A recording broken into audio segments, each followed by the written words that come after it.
বিশ্ব ফুটবলে যখন একের পর এক কিংবদন্তি জন্মায় তখন লিওনেল মেসি নামটি আলাদা এক মহিমা। এই মহাতারকা যেভাবে বিশ্বকে মাতিয়েছেন তাতে তার ভবিষ্যৎ নিয়ে গুঞ্জন থেমে নেই। এরই ধারাবাহিকতায় নতুন গুঞ্জন, যুক্তরাষ্ট্র ছেড়ে এবার মধ্যপ্রাচ্যে পাড়ি জমাচ্ছেন লিও। চলতি মৌসুমেই ইন্টার মায়ামির হয়ে চুক্তি শেষ হবে মেসির। কিছুদিন আগেই আর্জেন্টাইন সাংবাদিক গাস্তন এদুল জানিয়েছিলেন 2026 বিশ্বকাপের আগে মেসি ইউরোপের কোনো ক্লাবে নিজেকে সানিয়ে নিতে চান। তাই মায়ামির সঙ্গে নতুন চুক্তিতে লোনে ইউরোপে ফিরতে পারেন এই মহাতারকা।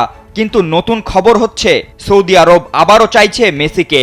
ভিসা দিচ্ছে যে কোনো এসিতে 15% নিশ্চিত ছাড়। এছাড়াও থাকছে মানি ব্যাক গ্যারান্টি নিশ্চয়তা। ফরাসি সংবাদ মাধ্যম লেকিপ জানাচ্ছে সৌদি প্রো লিগের ক্লাব আল আহলি মেসিকে তাদের দলে ভেড়াতে দৌড়ঝাঁপ শুরু করেছে।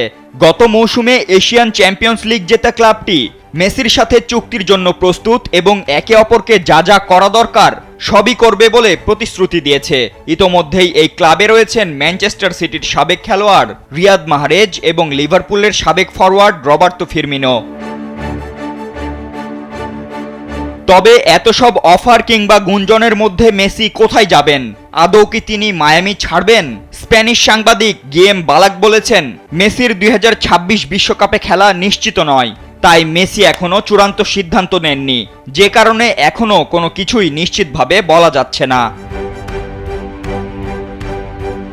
মধ্যপ্রাচ্যের দেশটি থেকে এ নিয়ে দ্বিতীয়বারের মতো চেষ্টা চালানো হচ্ছে মেসিকে নিয়ে যাওয়ার। 2023 সালে মেসি পিএসজি ছাড়ার পর তাকে প্রস্তাব দেওয়া হয়েছিল সৌদির ঘরোয়া ফুটবল থেকে, কিন্তু বার্সেলোনা কিংবদন্তি তখন ইন্টার মায়ামিকে বেছে নিয়েছিলেন। ইতোমধ্যে মেসির চিরপ্রতিদ্বন্দ্বী ক্রিশ্চিয়ানো রোনালদো খেলছেন সৌদি আরবের আল নাসরে। যদি মেসি আল আহলির প্রস্তাব গ্রহণ করেন তাহলে আবারও দেখা যেতে পারে সেই পুরনো প্রতিদ্বন্দ্বিতা, রোনালদো বনাম মেসি। কিন্তু মেসি কি এই নতুন চ্যালেঞ্জ গ্রহণ করবেন? কোথাকার জল কোথায় গড়াবে সেটাই এখন দেখার বিষয়।